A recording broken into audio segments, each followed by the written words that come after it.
Welcome back to Truth Be Told. I'm your host, Tony Sweet. Tonight we revisit one of the most baffling, compelling, and, dare I say, credible UFO encounters ever recorded. An event witnessed by thousands, investigated by the military within hours, and buried so deeply that even NASA lost the official records. This wasn't a fleeting light in the sky. This wasn't a blurry photograph. This was a crash landing. On December 9th, 1965, a massive glowing object tore across the skies of North America and came down in a small Pennsylvania town named Kecksburg. What followed has all the hallmarks of a classic government cover-up. Roadblocks, armed soldiers, confiscated cameras, witness intimidation, and the removal of a massive metallic acorn-shaped craft. This episode will take you step by step through the event, from the first fiery streak in the sky to the military's midnight extraction. By the end, you may feel this wasn't just a UFO crash, it was an intelligence retrieval. It begins just before 4:45 p.m. The sun had set, but the sky still held a deep winter blue. Families were preparing dinner. Radios hummed in kitchens. Kids were walking home. Then, the world lit up. Witnesses across Michigan, Ohio, Pennsylvania, and Ontario reported the same thing. A white, hot fireball, brighter than the moon, ripping across the sky with controlled precision. Descriptions included, it looked like a torch being dragged across the heavens. It wasn't falling. It was gliding. It changed direction like it was steering. Meteors do not course correct. They do not travel horizontally for 70 miles. They do not slow down before impact. Yet this object did all three. Drivers pulled off the road. Farmers stepped out onto porches. Air traffic controllers notified military bases. One pilot said, "It moved like it had somewhere to go." And it did. In the quiet town of Kecksburg, locals heard a deep vibration, not an explosion, but a metallic thump-thump.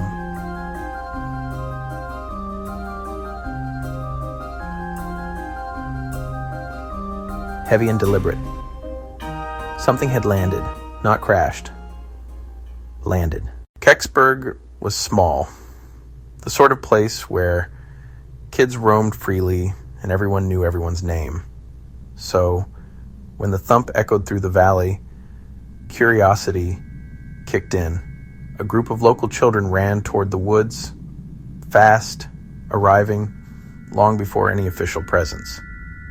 What they found has never been forgotten. They described a craft the size of a small car, metallic and seamless, gleaming with a bronze-gold sheen, partially embedded into the ground, as though it slid in deliberately, with no wings, no engine, no rivets, no openings, but the most astonishing feature, around its base, stretching in a band, was a line of raised symbols. Not letters, not numbers, not Cyrillic, not anything known. One child said it looked like Egyptian writing, but not the same. Another said it was like shapes talking to each other. Imagine being 10 years old and seeing that. The kids stared at it until suddenly the woods lit up with flashlight beams and adult voices. But these weren't townspeople, it was the authorities, and they weren't happy anyone got there before them. Witnesses insist the military arrived shockingly fast, too fast for a spontaneous response. This suggests one thing: they were already tracking it. Residents reported a line of military jeeps, troop carriers, state police cars, and unmarked sedans with antennas pouring into the town. Uniformed men jumped out with purpose, no hesitation, no confusion. They already knew exactly where to go. Eyewitness statements include, "They locked down the area like we were under invasion. They weren't asking. They were ordering. Roadblocks sprung up within minutes. Locals trying to enter their own woods were turned away at gunpoint, and the phrase repeated over and over. Nothing to see here. Go home. But there was something to see. A lot. A volunteer firefighter later admitted he managed to get a glimpse before being forced out. His description? The shape? I'll never forget the shape. It was too smooth, too perfect, like something made somewhere else. Whatever was in the woods, the U.S. military wanted it, intact. As the sky dipped into total blackness, Kecksburg residents saw lights deeper in the forest. Floodlights, flashlights, and the unmistakable glare of heavy equipment. People gathered along the road, shivering in the December cold, watching and listening. They heard metal scraping engines, revving chains clanking, orders being shouted. Near midnight, something emerged from the darkness. A massive flatbed military truck crawling forward slowly. Under a heavy tarp was a distinct bulge. Unmistakably acorn-shaped.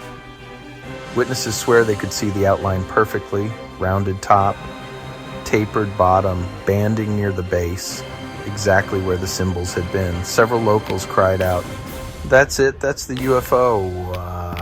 Soldiers forced everyone back. Some were threatened with arrest.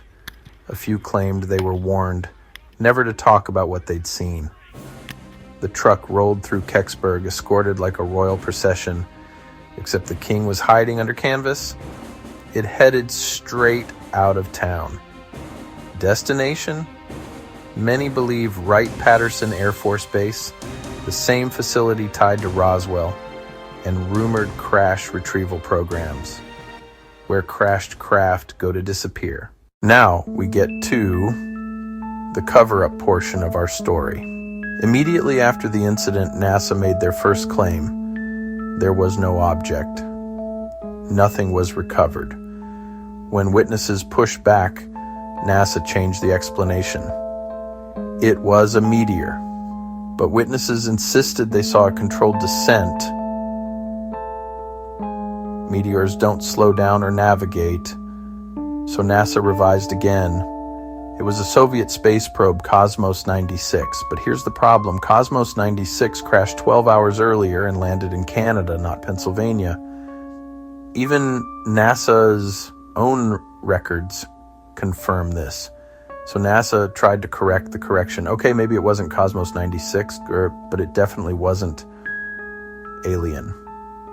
Then, when journalist Leslie Kean demanded the documents under FOIA, NASA claimed the Kecksburg files were lost, all of them, permanently. A federal judge was furious. NASA shrugged. How does NASA lose one of the most significant UFO crash records in U.S. history? Unless lost doesn't mean misplaced, it means removed. Let's return to the glyphs, one of the most compelling details of the craft. Multiple witnesses independently described. Straight lines, circular symbols, arrows, squares, shapes that blended mathematics and pictograph. Some said it resembled hieratic script, ancient Sumerian, impression glyphs, or stylized Greek characters, but nothing matched exactly. It looked like a functional language, but not a human one, not phonetic, not alphabetical, perhaps symbolic or technological rather than linguistic. Interestingly, the Roswell debris field also had small purple symbols that witnesses compared to hieroglyphics. Is this the same alphabet? Is this a technological marking system? Is it part of a universal symbolic communication? This is one of Kecksburg's most haunting, unanswered questions. Nearly 60 years later, researchers point to three leading theories.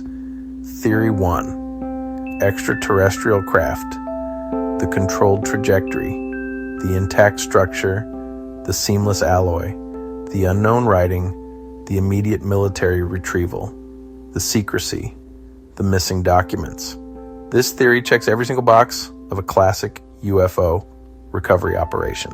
Theory 2, the Nazi bell, Die Glocke. Die Glocke was rumored to be a German W-blocked anti-gravity device, shaped exactly like an acorn, same size, same metallic bronze color, same mysterious markings, same ability to travel without conventional engines. If Die Glocke survived the war and the U.S. captured it, was Kecksburg an accident involving a classified experiment? Theory 3, a U.S. prototype gone wrong. Some claim Kecksburg was an advanced re-entry vehicle or spy craft, but this theory crumbles under scrutiny. Why confiscate cameras? Why threaten residents? Why involve so many agencies? Why erase the NASA files? Why claim it was a meteor?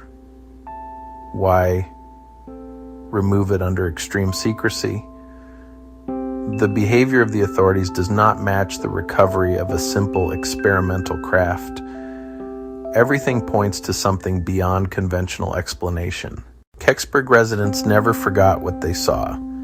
Neither did the witnesses now in their 70s and 80s. They've spent decades demanding answers. In 2005, under a federal lawsuit, NASA admitted it still had documents, but they had gone missing. A judge ordered a deeper search. NASA insisted the files were irretrievably lost. How does one lose entire UFO crash archives? You don't. You hide them. The Kecksburg mystery persists because the evidence didn't vanish. It was taken. This case has everything. Multiple witnesses, physical craft, military retrieval, government denial, lost records, and an object that fits no known human technology. Kecksburg is significant because it reveals a pattern, one we've seen for decades. Aerial anomaly, rapid response, secrecy, confiscation, denial, disinformation, and silence. But here's the truth. People saw something, and the government took something, and no one has ever explained it.